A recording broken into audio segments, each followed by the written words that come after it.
video na to guys, ituturuan ko kayo kung paano mag-grid method. So una, mag-download lang tayo ng apps na to guys. Yung ginagamit ko ay GridArt. Punta lang tayo sa Play Store, hanapin natin ang Play Store.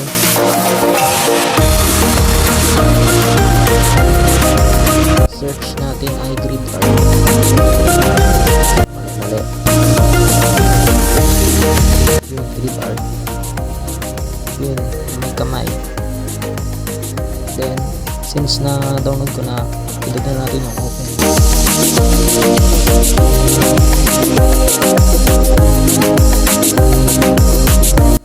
Pupunta tayo guys sa mismong apps. Pindutin natin yung gallery. Yun, maghanap tayo ng ating reference. So ayun, gagamitin natin ay itong white. So, dito tayo sa parang may square, tapos yung custom aspect ratio. So inches to guys, kung anong size ng papel nyo. Meron kayong papel na sari-saring papel A3, A4, pwede nyo ditong i-type ano pagagamitan nyo. So gagamit tayo ng short, no, 8.5 by 11. 8.5 yung ano nga guys, yung width, tapos yung height ay 11 inches. So ayan, saktong-sakto yan guys. Makikita natin na crop lang yung picture.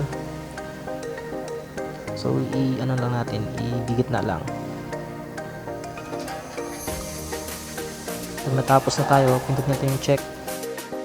Kung ikaw na grid, yung ginagamit ko ay half inch.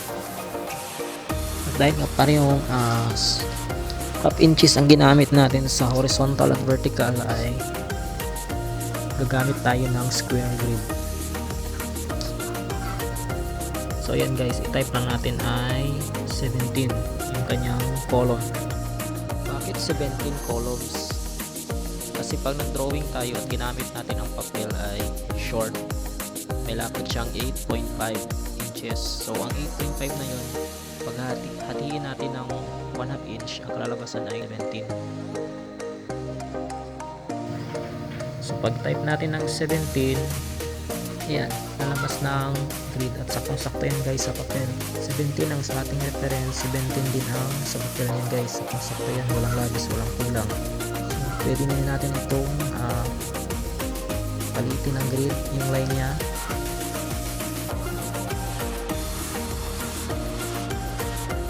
Pwede tayo dito magpalit ng kulay kung anong gusto yung kulay guys.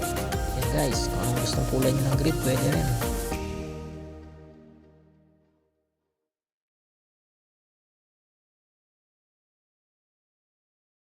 Sana guys may matutunan kayo. Salamat!